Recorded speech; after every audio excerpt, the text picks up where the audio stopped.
Olá! A crise hídrica é um tema recorrente todos os anos, principalmente nos períodos em que normalmente temos um grande volume de chuvas e quando essas chuvas não se confirmam, o assunto volta ao centro do debate. Mas essa crise é recente ou estamos vivendo ela há anos sem nos dar conta? Para nos responder e ampliar essa discussão, o Ideias e Debates de hoje recebe a diretora de Políticas Públicas da Fundação SOS Mata Atlântica, Malu Ribeiro. Malu, seja bem-vinda à Rede Alesp. Obrigada, prazer falar sobre esse tema tão importante. Recebo também o secretário da Frente Parlamentar da Silvicultura no Congresso Nacional e advogado especializado em Direito Florestal, Aldo de Cresce. Seja bem-vindo, doutora Aldo. Prazer falar com você. Esse, como eu havia falado, é um tema muito importante que volta ao centro do debate de uma maneira muito recorrente. Malu, o Brasil está enfrentando uma nova crise hídrica ou é a mesma de 2012 que não acabou? Na verdade, é a mesma de 2012 que não acabou e se intensificou por fatores climáticos, né, de mudanças climáticas, por fatores naturais, como é a Ninha, e, sobretudo, pelo aumento do desmatamento na Amazônia e na Mata Atlântica. É bem complicada essa questão. Doutor, a questão do fornecimento de água potável também é também uma questão que passa pelo tratamento de esgoto. Algo que em alguns estados brasileiros as pessoas pagam e não tem esse tratamento adequado. Nesse caso, o caminho do equilíbrio entre a preservação ambiental e o direito do consumidor é judicializar ou não necessariamente? Bom, boa tarde, muito obrigado pelo convite, antes de tudo. Se me permite, eu queria complementar o que a Malu falou, dizer o seguinte: eu tenho 49 anos e desde que eu tenho a primeira memória da minha vida, eu ouço falar de problema hídrico e de seca no país.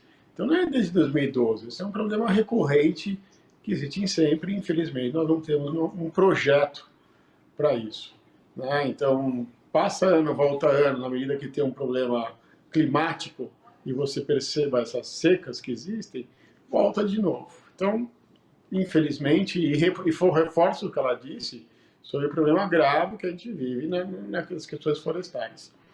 Outra coisa que eu queria deixar claro para responder a tua pergunta precisamente é que, quando se fala questão hídrica, me parece que você tem que olhar em dois ângulos. O primeiro ângulo é uma questão de saneamento, né? Então, seja água potável, questão de esgoto e como você trata esse assunto. Quando você fala problema hídrico, aí a gente olha para um outro ângulo, que é o problema energético. Afinal de contas, o Brasil tem 70% aproximadamente expostos em questão hidrelétrica, as nossas reservas não conseguem captar como deveriam, e isso gera um problema terrível para todos.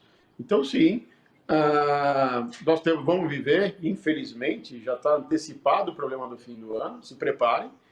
Agora, o que me dá um certo otimismo é a nova lei de saneamento básico, que me parece, lógico, ela é recente, né? Tem que esperar um pouco para isso acontecer, mas a tendência é que tenha, sim, investimento, que essa lei faça funcionar o que tanto nós, brasileiros, precisamos, que é de um saneamento básico, água potável para as pessoas mais carentes, principalmente, e que se resolva isso.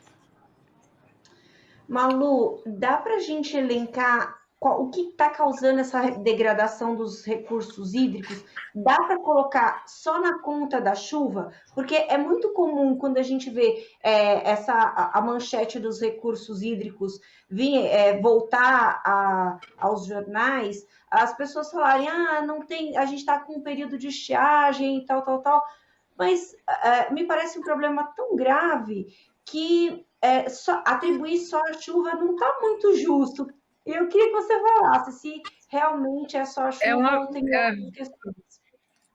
É um absurdo atribuir a chuva ou a fatores divinos, como, por exemplo, São Pedro, que não atendeu os pedidos, e principalmente essa falsa ideia de que o Brasil é um país que tem abundância de recursos hídricos.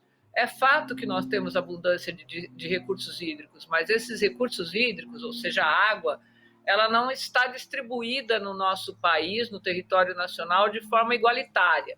A bacia amazônica, que concentra maiores volumes de água, é a que tem menor pressão por usos múltiplos, ou seja, atividades econômicas, industrial, geração de energia, abastecimento humano. Essas concentrações de maior pressão, maior uso de recursos hídricos, estão justamente na região sudeste e sul do Brasil, região esta em que é novidade para nós todos, novidade no último século, enfrentar crise hídrica. A crise hídrica que nós estamos vivenciando agora, ela é a maior dos últimos 111 anos na bacia hidrográfica do Rio Paraná. A bacia hidrográfica do Rio Paraná pega o estado de São Paulo, parte de Minas Gerais, Mato Grosso, Paraná, parte do Rio Grande do Sul, né? Quer dizer, pega toda essa nossa região sudeste e concentra o maior número de hidroelétricas e grandes hidroelétricas que a gente tem no país. E o que nos leva a esse apagão hídrico novamente, né? A gente já viveu isso na época do governo Fernando Henrique Cardoso, foi o primeiro momento quando o país adotou horário de verão, restrições, mudança de equipamentos nos nossos sistemas de consumo de energia doméstica, né? Refrigeradores mais eficientes, lâmpadas, aparelhos, e a mesma coisa foi acontecendo na água. A gente adotou torneiras inteligentes, trocou as caixas d'água, daquela caixa d'água de válvula hídrica, né, para a caixa acoplada, que você acaba economizando muita água no consumo. Os órgãos gestores de saneamento investiram, vêm perseguindo aí a redução do desperdício de água tratada na rede pública, com vazamentos, sistemas mais eficientes, etc. Mas, infelizmente, o nosso país continuou apostando numa única matriz energética e desregulamentando e desmontando o sistema de meio ambiente. Então, quando a gente soma mudanças climáticas, aumento de desmatamento na Amazônia e queimadas sobre o Pantanal e a Amazônia traz para a nossa região sul e sudeste os rios voadores. Toda a população de São Paulo se surpreendeu naquele episódio em que a Amazônia ardia em chamas e caiu uma chuva sobre São Paulo, né, e a região metropolitana, com uma grande quantidade de reteno, que é a biomassa queimada na forma de fuligem e cinzas, né? A água que choveu em São Paulo era uma água cinza. Isso levou as pessoas, juventude, ativistas, para a Avenida Paulista numa das últimas manifestações de rua antes da pandemia. E o que aconteceu? O governo brasileiro, infelizmente, na contramão do mundo, queria sair do Acordo de Paris.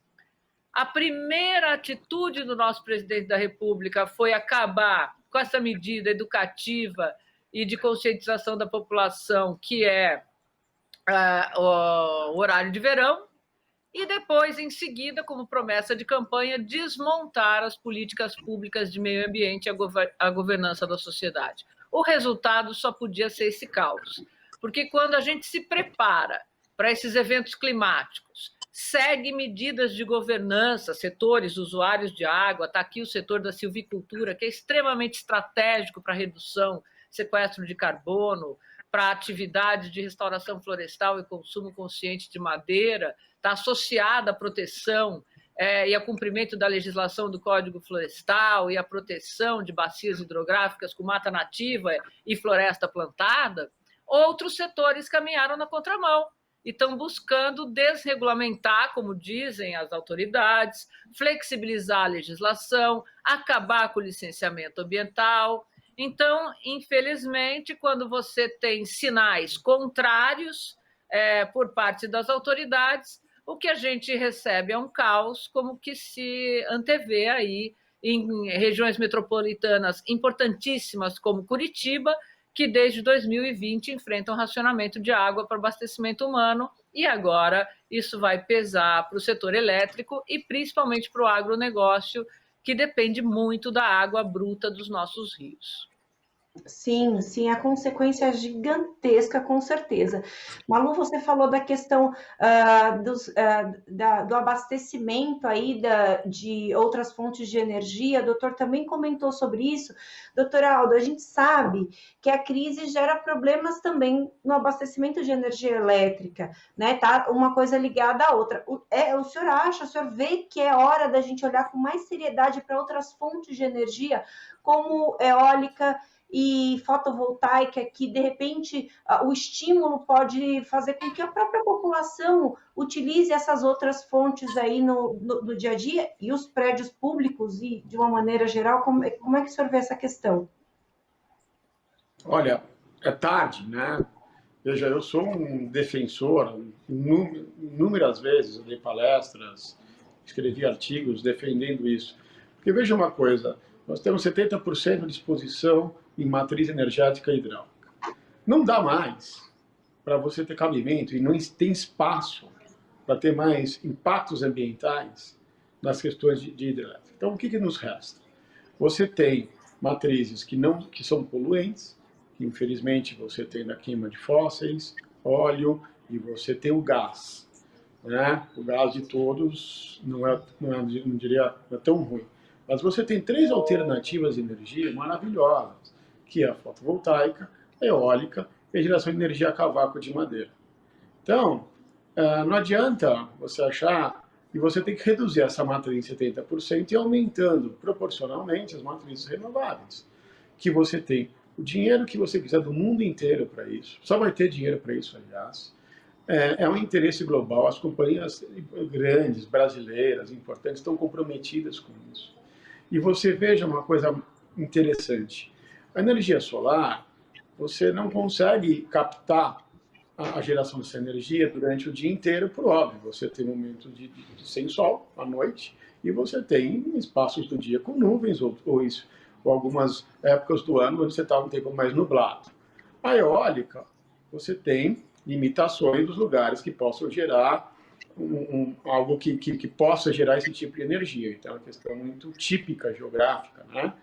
Agora, a geração de energia a cavaco de madeira, olha só, você planta a árvore, você consegue gerar com planejamento energia durante 24 horas por dia, 7 dias por semana, 365 dias por ano.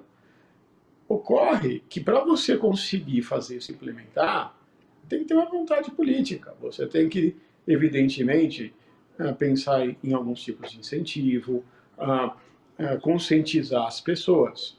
E com isto, outra coisa importantíssima é você começar a construir fontes de geração de plantio de árvores em áreas degradadas, porque aí você trabalha muito bem os recursos hídricos, são fundamentais.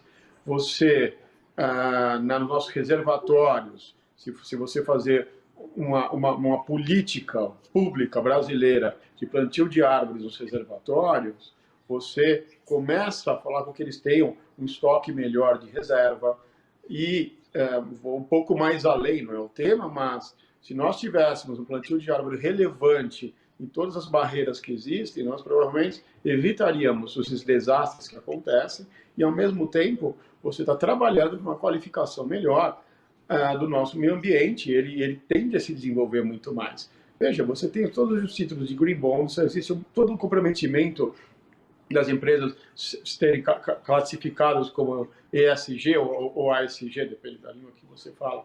Então, é fundamental que isso aconteça. Agora, se o governo entender que ele vai, infelizmente ou felizmente, pagar um pouquinho mais caro por essa energia, mas que seja renovável, e isso toda a população vai colher um benefício muito maior, fica difícil. Então, sim, nós temos que ter todo o esforço para que seja voltado para as energéticas. Para terminar, veja só a indústria automobilística. A tendência daqui a pouco vai ser todos os carros serem elétricos, você não tenha dúvida nisso. Eu brinco assim, na minha época você tinha carro com câmbio, né? Hoje em dia ninguém sabe trocar mais uma marcha, é tudo automático. Daqui a pouco você não vai mais abastecer com gasolina no posto, pode ter certeza. Vai ser tudo elétrico. É uma questão de tempo. Então, poxa, tá o mundo se envolvendo dessa forma e só a gente aqui parado. Então tem que ter uma política muito forte de incentivo às fontes renováveis. Uhum. Malu, e falando nessa questão dessa política forte, a gente sabe que a agenda ambiental está no foco já tem um tempo. O debate é quente em torno dessa questão do meio ambiente, e aí eu queria que a sua análise sobre isso. Melhorar aí essa questão dos recursos hídricos, dessa questão das energias que o Brasil, que abastecem o Brasil, melhora a visibilidade do país nesse debate da agenda ambiental? Com certeza, vocês vejam que o Brasil está muito mal no cenário internacional, a nossa imagem é péssima, não só pela total falta de governança e gestão do governo federal, liderança do governo federal no combate à pandemia, mas principalmente pelo desmonte e pelo retrocesso na área ambiental, né? É um aceno totalmente contrário na posição que o Brasil ocupava desde a Eco 92. O Brasil liderava, estava na ponta da vanguarda do desenvolvimento sustentável, era extremamente respeitado e não foi sequer convidado para a reunião do G7 que aconteceu agora. E essa reunião do G7, dos países mais ricos do planeta, coloca como meta estratégica para a retomada do desenvolvimento a questão ambiental. Isso com certeza vai pressionar também o G20, né, grupo do qual o Brasil faz parte, mas que também vem sendo mal recebido. Então, a nossa diplomacia vem caminhando totalmente ao contrário do que o mundo está fazendo, do que o mundo preconiza, e espero que consiga não dar um vexame na COP26, que será realizada em outubro em Glasgow, no Reino Unido. Nesta conferência das Nações Unidas, o Brasil tem total condição de levar ações efetivas e práticas para enfrentamento da emergência climática, que são conter o desmatamento na Amazônia e restaurar a Mata Atlântica, devolver o verde para a bandeira da nossa terra, e um verde no sentido de esperança, de economia, de novos negócios, de uma retomada verde, de justiça econômica, tributária e de modelos sustentáveis e modernos, tanto para o nosso agronegócio, como para a indústria, como para a nossa sociedade de maneira geral. Agora, eu gostaria de mostrar exemplos positivos nessa linha. Como é que São Paulo está conseguindo enfrentar de maneira um pouco diferenciada, com menor impacto para a sociedade, essa crise hídrica, ao contrário de Curitiba, por exemplo? Qual foi a nossa diferença? Se nós temos maior pressão sobre recursos hídricos, né? A população maior, uma atividade econômica que depende de água maior, a maior produção de cana e etanol do país está concentrada no nosso estado, e tanto São Paulo como Curitiba estão na bacia do Paraná, hidrovia, Tietê-Paraná e etc. De 2014 para cá, o que São Paulo fez? Priorizou atenção total para sua política estadual de recursos hídricos, que é de 1991, ou seja, a nossa política de recursos hídricos, ela é anterior à Lei das Águas do Brasil, que é de 1997, e que trabalha de forma integrada nos comitês de bacia, o plano de bacias e os planos estratégicos de recuperação da água. Nossa meta inicial de universalização do saneamento era 2018. Infelizmente, não conseguimos cumprir. Estamos caminhando com índices de saneamento ainda muito aquém da nossa realidade. O ideal é que toda a população tivesse acesso à água tratada, esgoto tratado, e nossos rios gigantescos como o Tietê, importantes como o Pinheiros e o Cubatão, o Paraíba do Sul, Piracicaba, Sorocaba, não tivessem recebendo poluentes, e as águas de reservatórios como a Billings pudessem ser aproveitadas como preconiza a legislação para uso múltiplo, ou seja, todas as atividades humanas, por essa nossa política estadual de recursos hídricos e também pela lei federal, são prioridade. A legislação prioriza o uso múltiplo.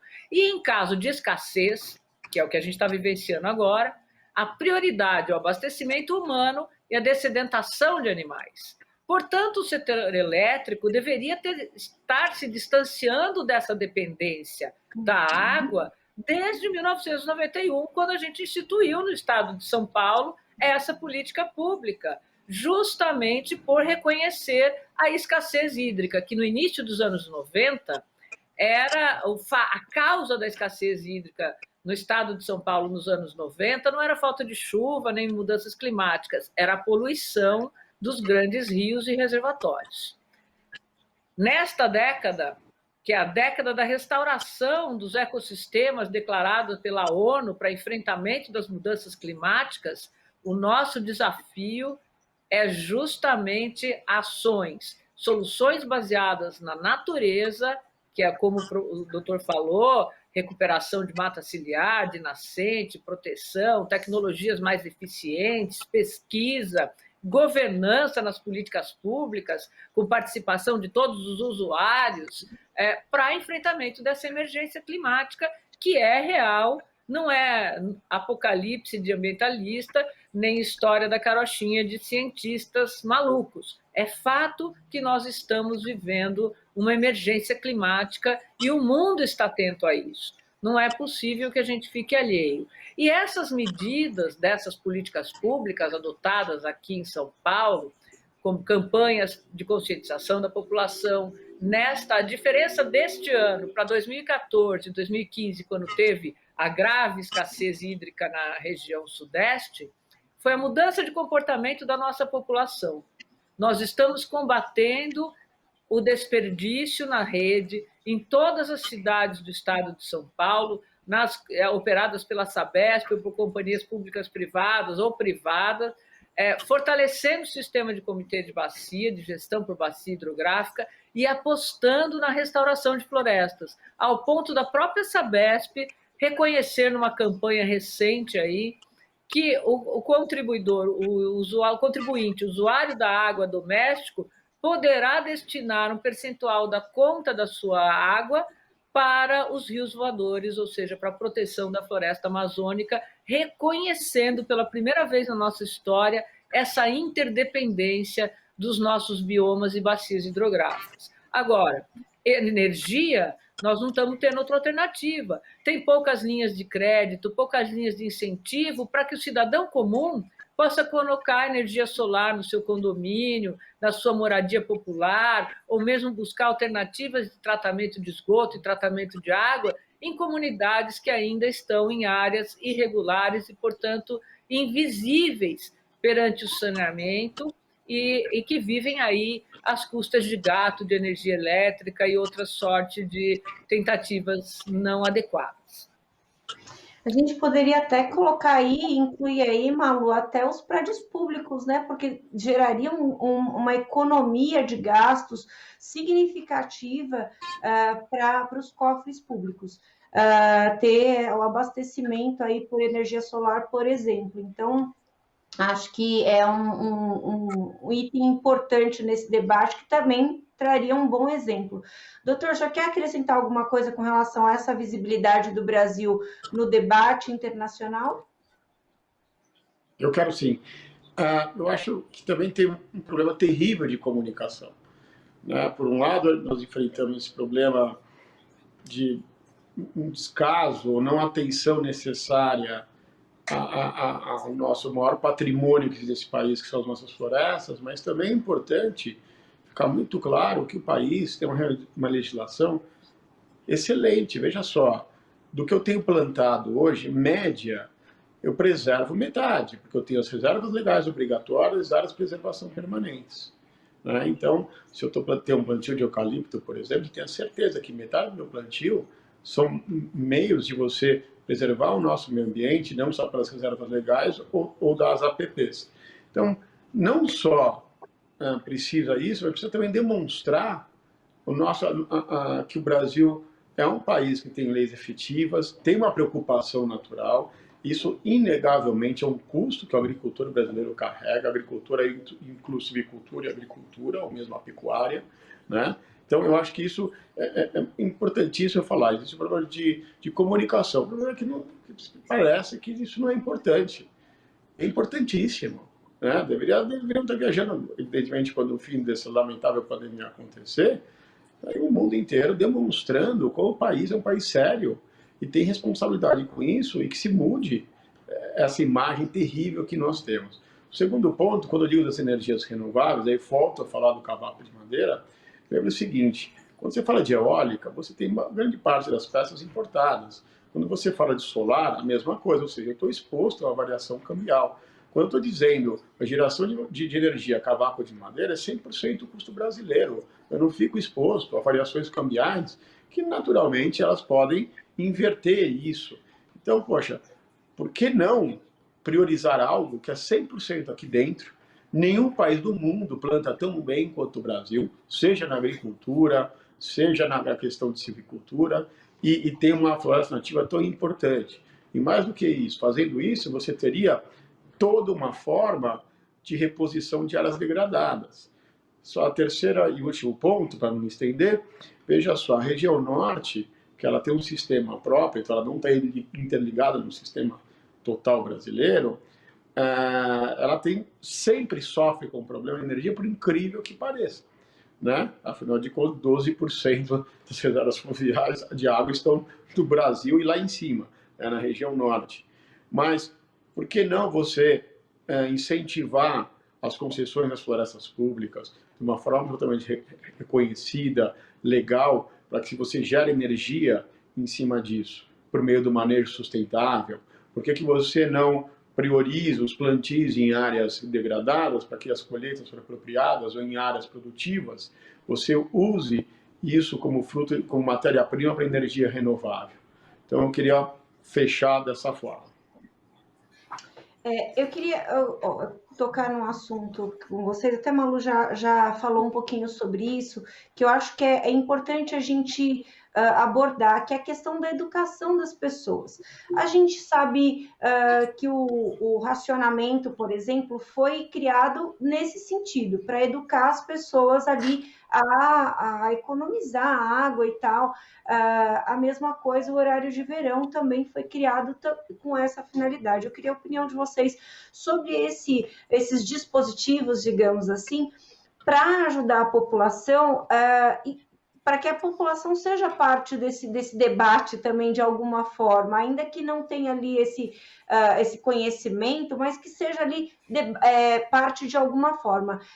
Vocês acham que, então, o racionamento e o horário verão ajudam nesse sentido para a preservação do recurso hídrico ou é mesmo só educação? Malu, por favor. Na verdade, o racionamento é uma medida drástica e é uma medida perigosa do ponto de vista da saúde pública. Você veja que quando a gente anuncia que vai ter racionamento, que tem rodízio de água, tanto que a gente enfrentou isso na região metropolitana e vem enfrentando sem racionamento convencional, diferente do que Curitiba vem fazendo, né? 60 horas com água, depois mais 60 horas sem. É muito pesado, é difícil isso para a população, principalmente para as populações que moram nas áreas periféricas, em áreas mais altas, onde a água dificilmente chega quando você faz esse tipo de movimento, né, na rede de abastecimento público, fecha e abre em determinadas regiões, aumenta o ar na tubulação, isso provoca vazamentos, provoca contaminação, as pessoas reservam água de forma errada e nós temos um problema de vetores de veiculação hídrica, de doenças, né, porque pode guardar essa água, contaminar essa água, ou mesmo dengue, né, se você não tampar direito caixas e coletores de água. Então, o ideal é não ter que chegar no racionamento. A medida educativa para a boa gestão da água é comunicação. É como no caso do dengue, né? Você não vai agir quando as pessoas estão já na epidemia do dengue. Você tem que agir preventivamente, não deixando lixo, evitando, destinando resíduo de forma correta, tampando a água, etc, etc.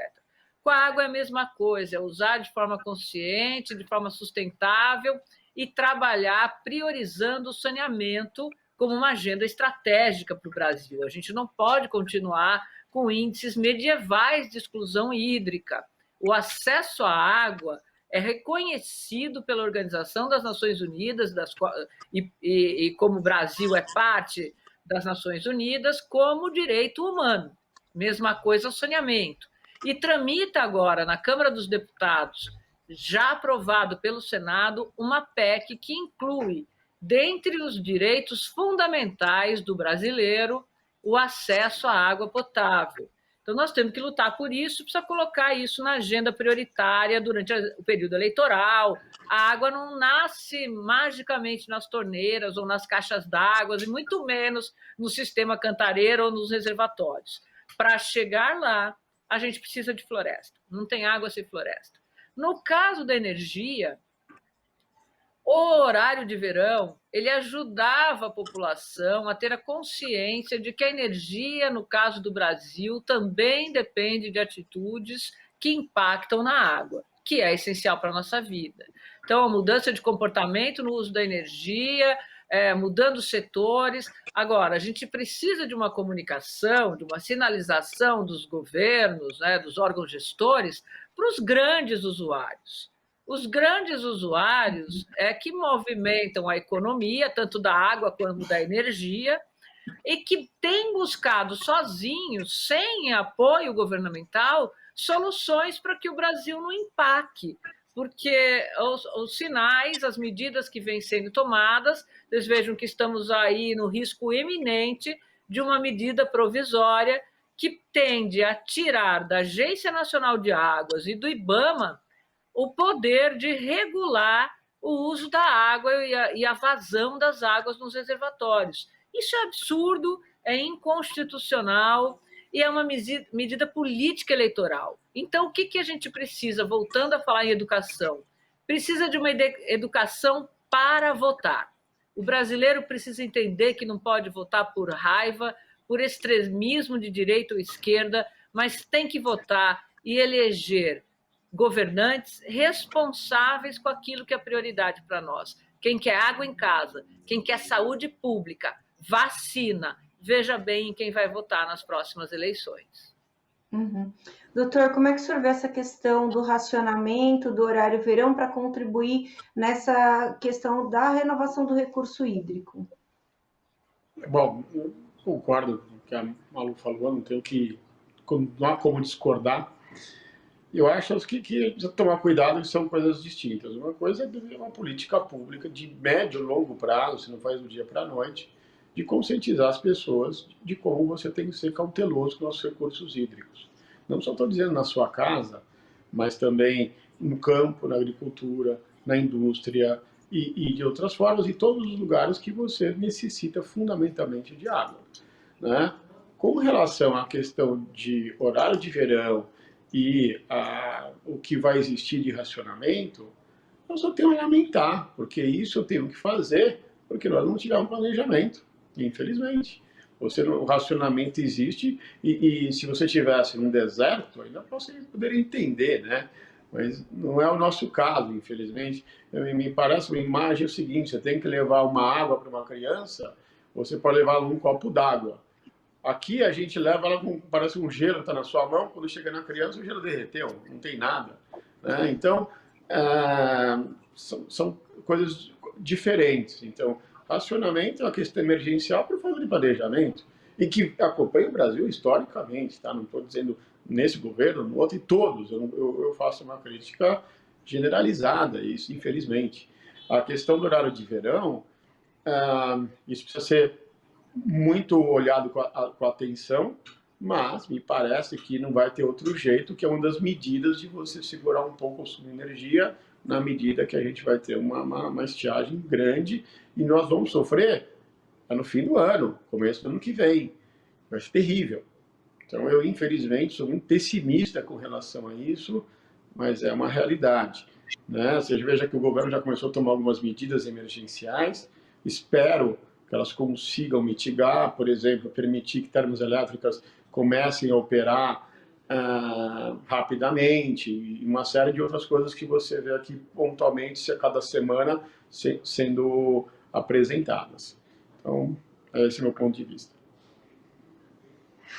Malu, o debate hídrico ambiental tem sido feito nas grandes esferas de poder. A gente está aqui, já desde o começo do programa, falando dessa agenda internacional do debate ambiental, que obviamente, que é muito importante, Mas a população no geral, ela pode ajudar nesse sentido também, nessa discussão, seja para contribuir para a preservação ou para ajudar a enxergar soluções?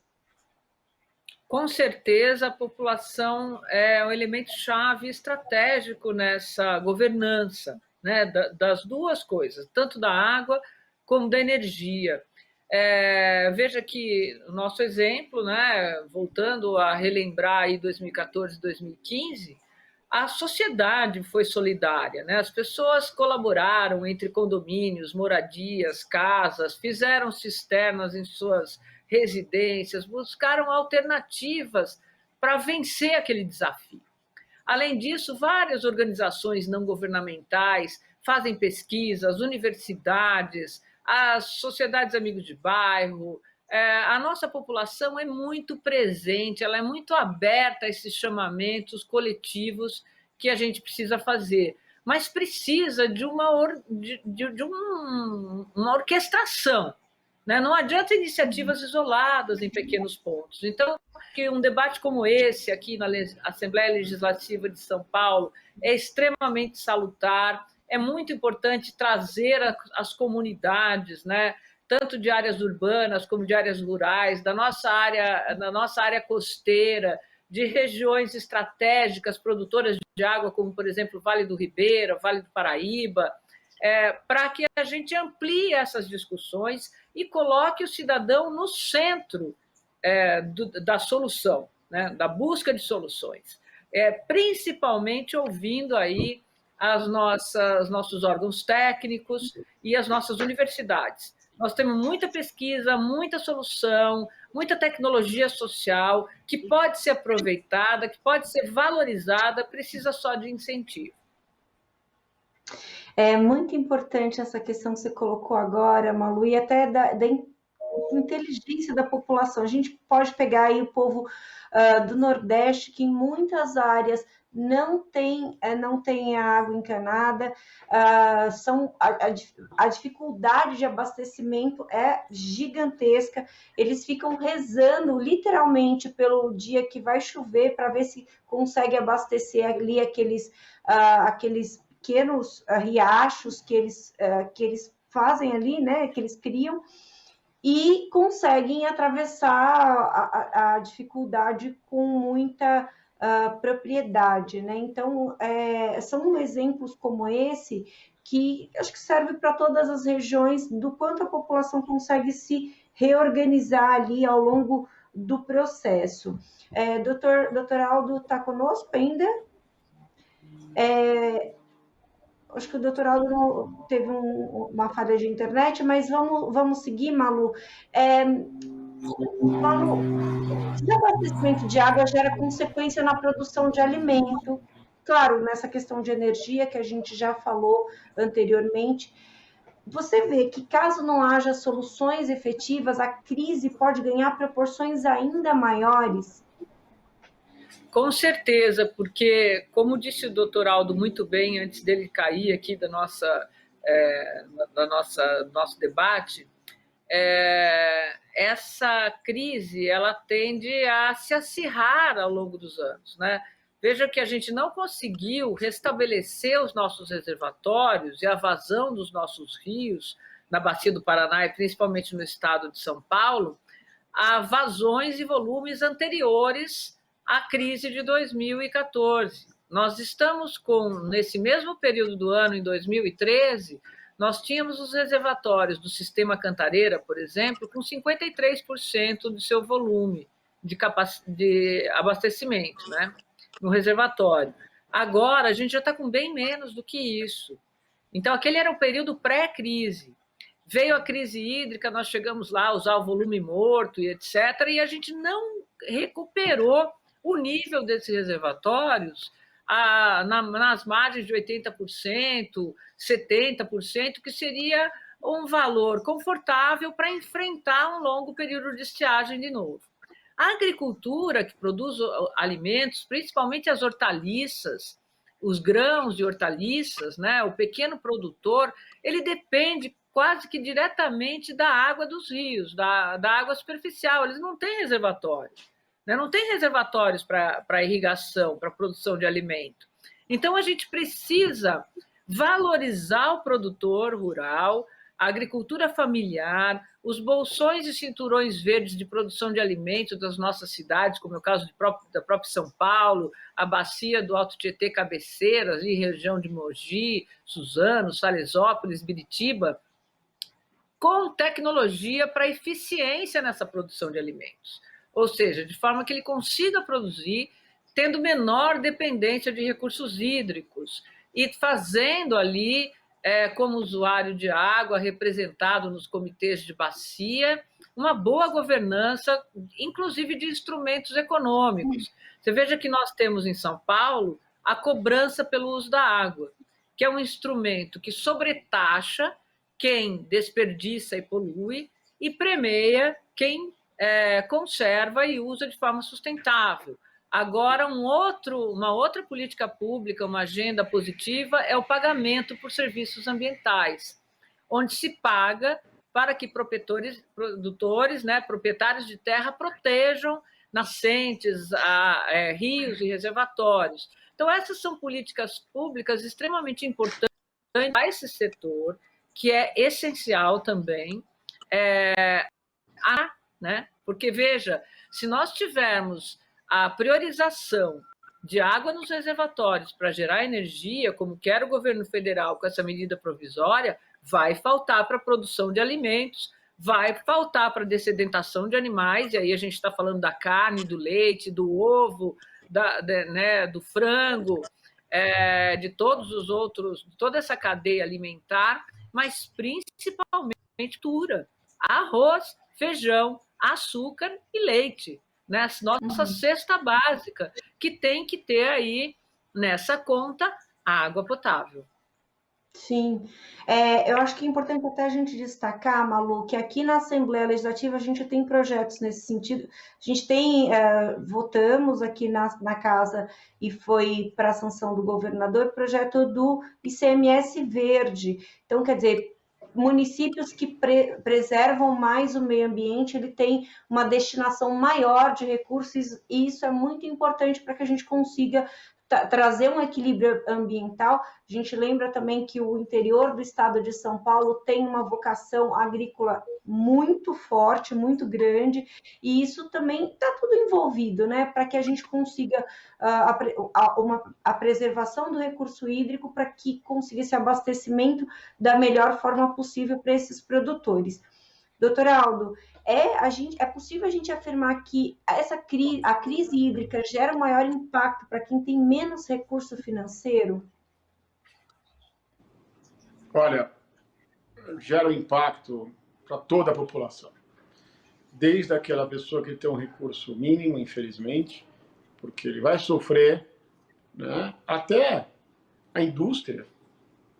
Porque você veja, com o racionamento, a indústria vai sofrer, você vai ter problema de produção, você vai sofrer no campo, nós vamos ter problema de entrega. Então, sofrem todos. E o pior de tudo é que mais sofre o país. Sofrendo o país, isso é um efeito generalizado. Então, no meu ponto de vista, sofrem todos, não existe mais um ou outro. Infelizmente, a população mais carente vem sofrendo há muito tempo.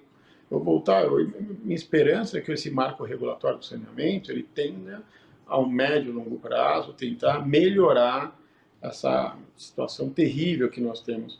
Mas eu queria fazer uma ponderação para todos, com vocês duas, e todos que nos estão assistindo, é o seguinte: o custo que nós vamos ter com esse racionamento. Você imagina se o país tivesse sido colocado um pouco de dinheiro, de incentivo, para incentivos para as gerações de matrizes renováveis. Evidentemente que elas não são as mais baratas, né? Tem muito como você fugir disso, mas seria uma economia enorme em relação a isso. Segunda coisa, nós temos, graças a Deus, o Brasil tem reservas. Por que não dar linhas de crédito para quem está querendo empreender em gerar energia renovável e sair dessa exposição pré-histórica e exorbitante em questões hídricas? E que, veja o caso de Belo Monte, o impacto que sofreu, Demorou 30 anos para acontecer, e quando acontece ainda não é eficiente como se imaginava. Um impacto ambiental enorme. Então, meu Deus, por que não botar os esforços das matrizes renováveis com linhas de crédito, benefícios talvez de natureza tributária, incentivos, como for o caso, você priorizar isso. E agora, o problema grande é o seguinte, quem mais vai sofrer? A indústria e o campo. Isso está acontecendo, reflexo imediato na população, seja qual for essa população, em qualquer região do país. Eu queria muito agradecer a participação de vocês aqui no Ideias Debates, esse debate que é importantíssimo, como o doutor bem observou, para todos nós. A gente tem... essa é uma questão que não adianta a gente deixar de tratar, de falar, porque realmente faz parte da vida de todo mundo. E a gente precisa que tenhamos águas para os nossos filhos, para os nossos netos, para as próximas gerações. Então, o debate é de hoje, né? É urgente hoje. Muito obrigada, Malu, pela sua disponibilidade, pelo seu tempo aqui para trocar essa ideia conosco. Muito obrigada, doutor Aldo, também, porque realmente, como eu falei antes, é importante que a gente consiga observar que dentro da Assembleia a gente tem muita preocupação com esse tema, a gente vem, vários mandatos vem tratando desse assunto sob diversos aspectos, e esse é um assunto, como eu disse, como eu disse antes, de todos nós. Muito obrigada, Malu. Obrigada. Obrigada, doutor Aldo. Olha, muito obrigado a vocês, valeu um prazer dividir esse espaço com você. Excelente suas ponderações.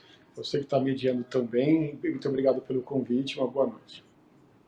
Muito obrigada. Esse foi mais um Ideias e Debates. A gente falou da crise hídrica.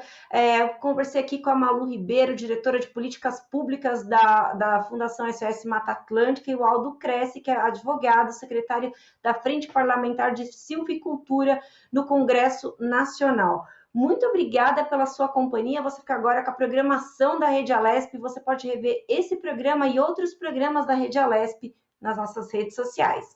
Até a próxima!